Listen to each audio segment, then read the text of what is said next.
Hello students, आज हम कर रहे हैं जीएसटी का पार्ट 11 एक्सरसाइज 1B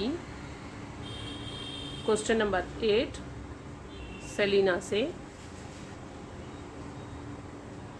इस क्वेश्चन में हमें कहा गया है for a dealer A the list price of an article is 9000। एक डीलर ए है जो एक आर्टिकल 9000 रुपीज़ में डीलर बी को दे रहा है, which he sells to dealer B at some lower price. इसका लिस्ट प्राइस तो 9000 रुपीज़ है, लेकिन ये कुछ डिस्काउंट दे रहा है। Suppose discount is x rupees, dealer B को ये एक डिस्काउंट पे दे रहा है, तो इसका जो सेलिंग प्राइस होगा वो होगा 9000 माइनस एक्स।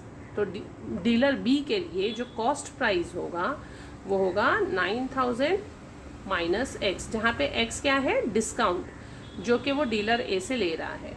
तो इसका कॉस्ट प्राइस 9000 से कम हो जाएगा। कितना कम होगा हमें पता नहीं है।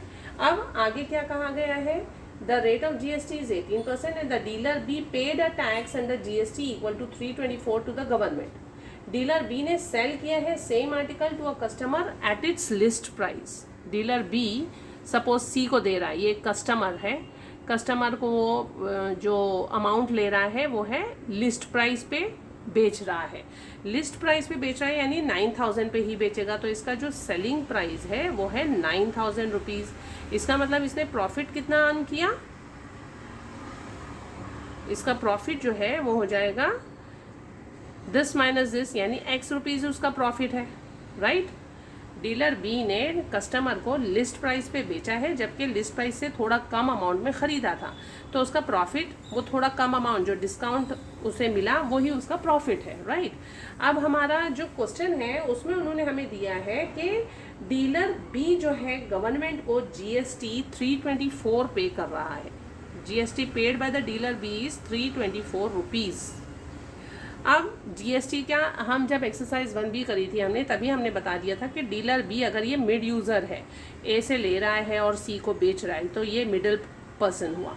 अगर इसको जीएसटी पे करना होता है तो ये कौन सा जीएसटी पे करता है, net GST payable is input tax credit which is equal to output tax minus input tax. ये हम कर चुके हैं।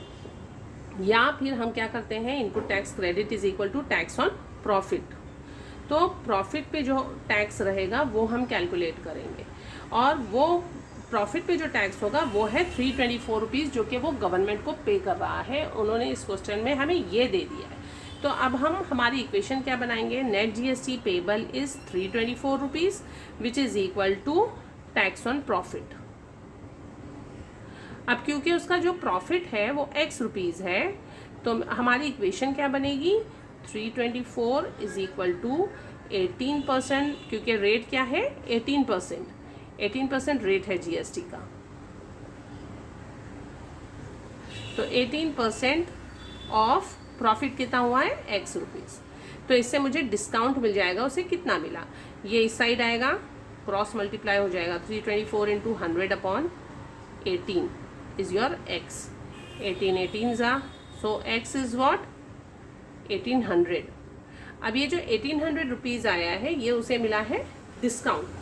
अब ये डिस्काउंट हमसे नहीं पूछा गया है, हमसे क्या पूछा गया है, amount paid by the dealer B. Amount paid by the dealer B inclusive of GST, इसका मतलब हमें कॉस्ट प्राइस निकालना है डीलर बी का। हमें क्या निकालना है, cost paid by the dealer B which is equal to CP plus tax inclusive of GST बोला है अमाउंट। तो cost is equal to what, CP plus tax. अब सीपी तो उसका आ गया मुझे कितना, सीपी इज 9000 माइनस एक्स, तो CP is equal to 9000 minus 1800। जब हम ये माइनस करेंगे तो हमें मिलेगा 7200 रुपीज़। ये है इसका कॉस्ट प्राइस। लेकिन हमें पूछा है कॉस्ट इंक्लूसिव ऑफ टैक्स, तो amount paid by the dealer B inclusive of GST का मतलब है हमें कॉस्ट निकालना है उस आर्टिकल का जो वो पे कर रहा है उस आर्टिकल के लिए। तो क्या आ जाएगा हमारा कॉस्ट, या amount to be paid is equal to, cost price है मेरा 7200, ये आया हमें 7200 plus tax paid is 18% of the cost price, that is 7,200, right, which is equal to 7,200 plus 1296. okay, so this is equal to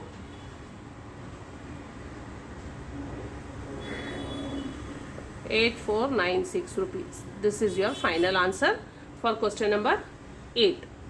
I hope आप लोगों को समझ में आ गया होगा. हमने इसमें ये थोड़ा सा डिफरेंट टाइप का क्वेश्चन है. पूरे एक्सरसाइज में हम सेम टाइप के क्वेश्चन कर रहे थे, ये थोड़ा डिफरेंट है.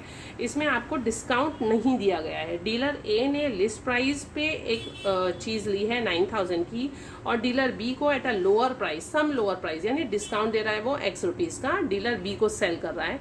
इसीलिए डीलर बी के लिए कॉस्ट प्राइस तो हो जाएगा 9000 माइनस x, लेकिन क्योंकि वो सेलिंग प्राइस जो कस्टमर को दे रहा है वो लिस्ट प्राइस है, इसीलिए उसका सेलिंग प्राइस हो गया 9000 रुपीज़. यानी इसने प्रॉफिट क्या अर्न किया, ये x रुपीज़ जो कि उसका डिस्काउंट था, दैट इज हिज प्रॉफिट. तो हमने प्रॉफिट टैक्स लिख लिया. अब क्योंकि हमें कहा गया है कि जीएसटी जो डीलर बी ने गवर्नमेंट को पे किया, गवर्नमेंट को हम हमेशा इनपुट टैक्स क्रेडिट पे करते हैं, यानी आउटपुट माइनस इनपुट, और output tax minus input tax जो है वो दूसरे तरीके से क्या होता है, टैक्स ऑन प्रॉफिट. तो इसीलिए मेरी इक्वेशन बन जाएगी 324 is equal to tax on profit, और 324 इज इक्वल टू, अब प्रॉफिट क्या है मेरा x रुपीज़, और जीएसटी का रेट दिया था 18%, तो 18/100 इंटू एक्स किया, जिससे मुझे डिस्काउंट मिल गया. x को सॉल्व किया तो 1800 रुपीज़ मेरा डिस्काउंट या फिर प्रॉफिट है. अब मुझे पूछा गया है कि amount which dealer B will pay for the article, तो अमाउंट जो वो पे करेगा that is the cost of the article, और कॉस्ट हमें हमेशा क्या निकालनी होती है, cost price plus tax what he is going to pay. अब यहाँ पे इंट्रा स्टेट इंटर स्टेट ऐसा कुछ भी नहीं दिया गया है, हम डायरेक्टली टैक्स जो है वो आईजीएसटी कैलकुलेट कर लेते हैं. तो कॉस्ट प्राइस तो क्या हो जाएगा 9000 माइनस 1800, जो उसका डिस्काउंट उसे मिला, 9000 माइनस 1800 से हमें मिला 7200, तो cost will be equal to 7200 plus tax क्या होगा 18% of 7200 which comes out to be 1296. दोनों को ऐड करेंगे तो ये है हमारा final answer, cost of the article which the dealer B will pay for the article inclusive of GST. I hope आप लोगों को ये क्वेश्चन क्लियर हो गया होगा, क्वेश्चन नंबर 8. Thank you.